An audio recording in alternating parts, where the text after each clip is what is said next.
I feel like my days of shotgunning anything are over, but I will keep that in mind. Never close your door to that because you never know what just fun random things you and your friends will do. So I'll tell you right now, I've never really been like a big like shotgunning, like keg stand kind of person. So I can guarantee you I could drink in my heyday 1 million White Claws and not one of them would have been shotgunned. I'm the girl that's cheering the other people on. Yeah, after that first one, you realize you don't ever want to shotgun a White Claw, so I think that'll be fun. Actually, now that we're talking about White Claws, I remember there was a drink. There's a bar at the bottom of the base of, well, at the time it was called Squaw Valley. Now it's called Palisades in Tahoe, the ski area. And it was called the Slot Bar. And like the big drink during the pandemic, I don't know if it still is, they called it a white trash White Claw. And it's a White Claw where you have to drink the top of it off and then put a shot of vodka in it. Oh. And I was like, this is out of control. Like, and yeah, you can understand why people were calling me a buzzkill. Everybody else was drinking these. And I'm like standing there with my non-alcoholic wine. Like I look like such a boring weirdo. Well, what's funny now is White Claw actually has their own vodka. So you could literally just put the White Claw inside the White Claw. Yeah, but it's kind of not as fun as like having an activity, like pouring it in, you know? Yeah. But yeah, I thought that was funny. That is hilarious. I thought they were going to do something worse, like, well, for you being from Chicago, a Malort probably. Oh God, that is, I can't even smell that without like wanting to throw up.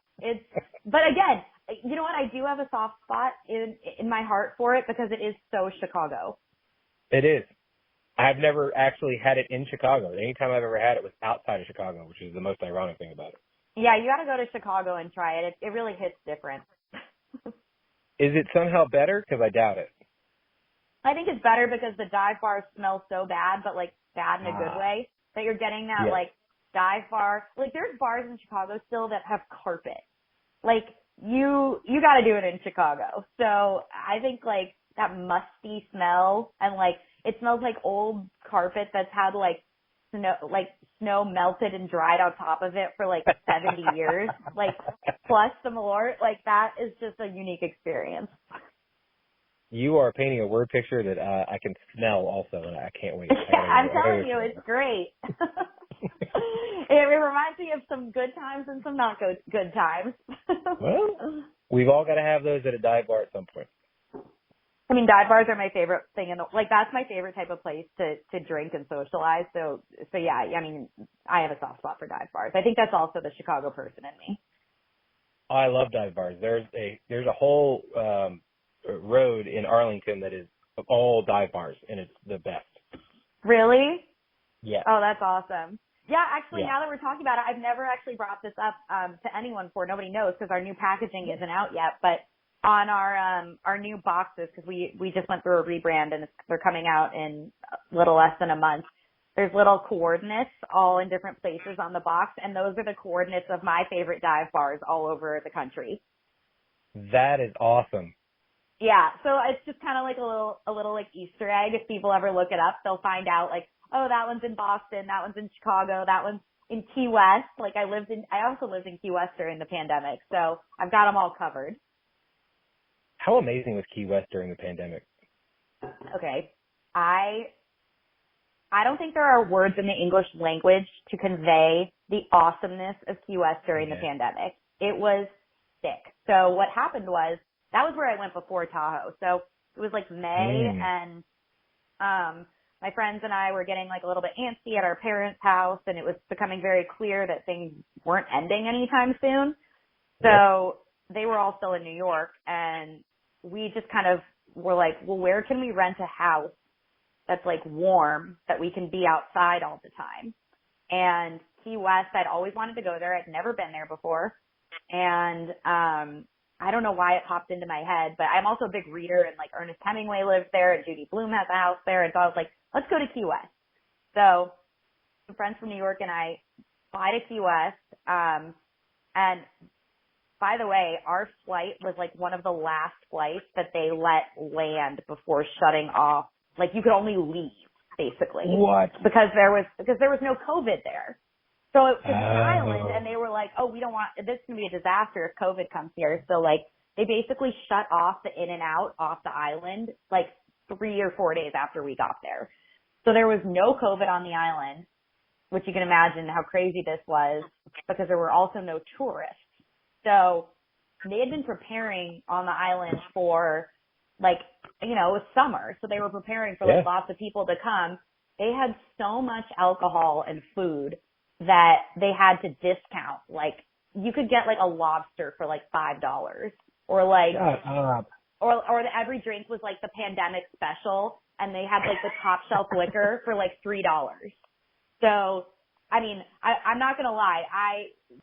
Key West was my big last hurrah. I drank a lot when I was in Key West, and it was, I'm not going to lie, like, it was so much fun.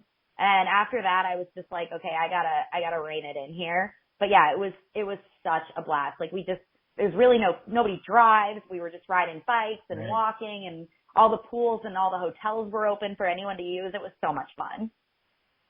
That just sounds like a dream. Mhm. I mean, what else are you going to spend, like, multiple months somewhere in, like, paradise? Like, I understand the Margaritaville lifestyle now. Jimmy Buffett definitely hits differently for you now.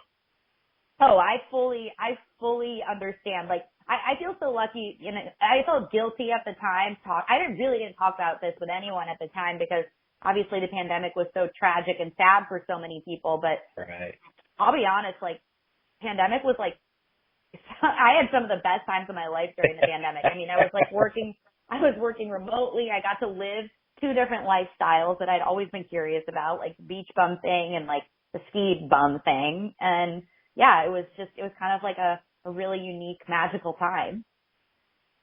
Which is worse, getting sand in your clothes or snow? Oh my God, snow, 100%. I'll tell you a funny story. So when I was in Lake Tahoe, they have this thing called, first of all, I don't know, have you ever, like, spent long amounts of time in a ski town, like, to the point where you're, like, getting to know the locals and stuff? I've never been in a ski town. Oh, okay. All right. So very unique culture in a ski town. I don't know if it's like this in every ski town, but it was like this in Tahoe, where the locals are kind of like, they're very, like, cliquish, and if you get into their clique, like, it's hard to get into a clique, basically, because it's people that come there every season, or they grew up there, or whatever.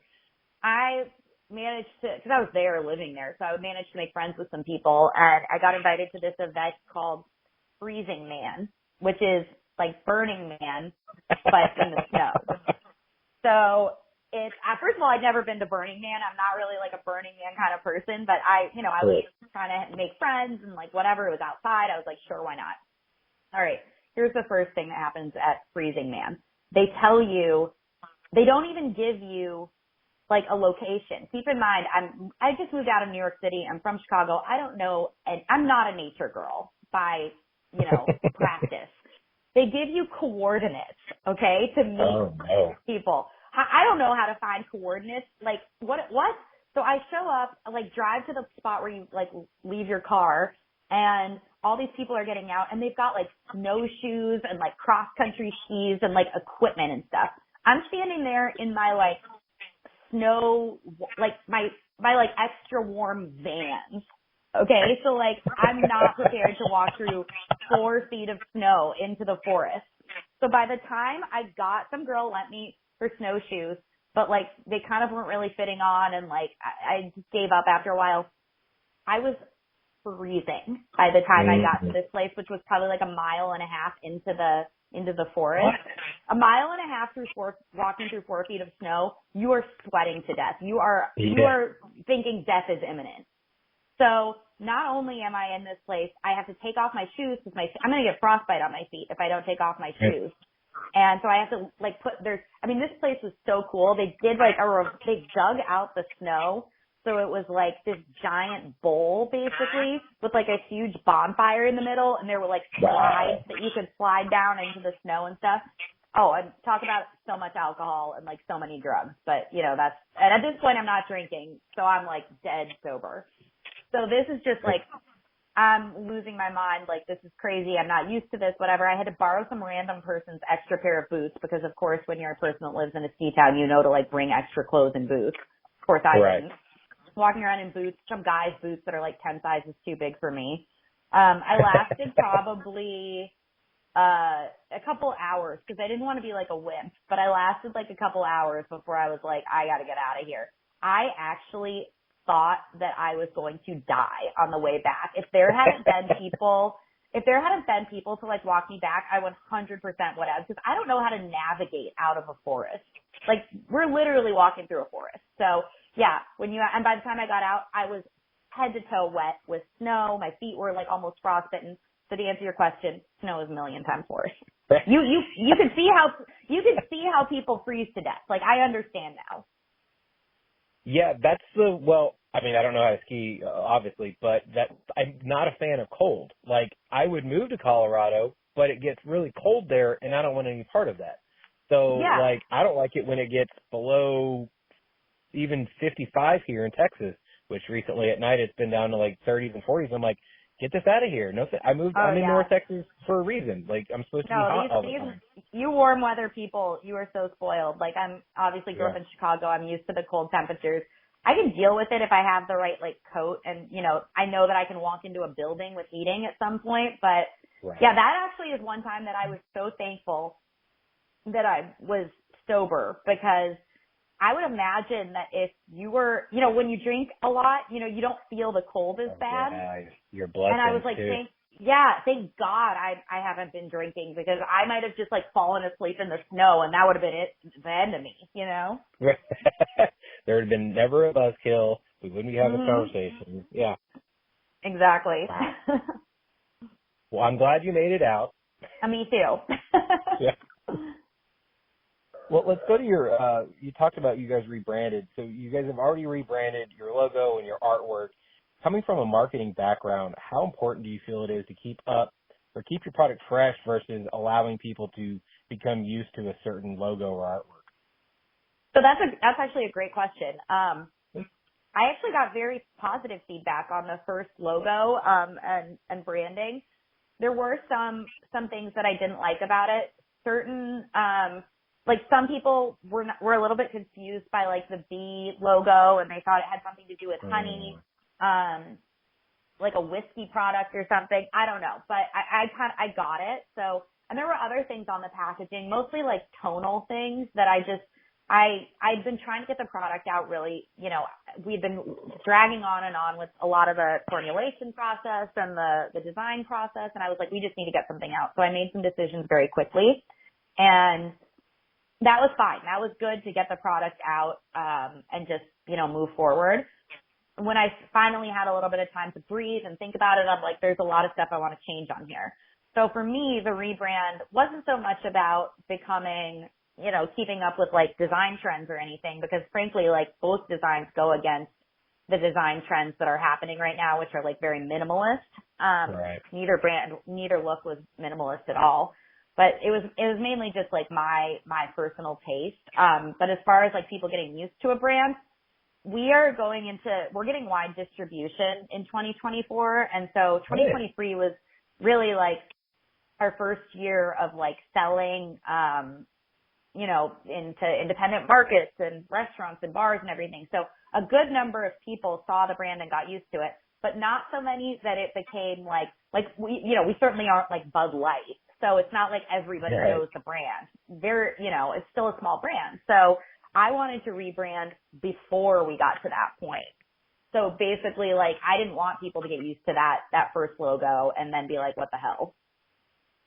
No, that makes sense, because, I mean, especially now that you are growing the way you are, then they can start getting used to what this logo looks like, as opposed to what you were just saying about you guys are so small, and which actually gives you that freedom of being fluid and able to kind of change things the way you need to. Exactly. Yeah. So, yeah, completely agree. Now, your wine is also in a can, and I know that during the pandemic there was a bit of an aluminum shortage as well. Mm-hmm. How did you land on a can, and then also did the shortage affect you at all?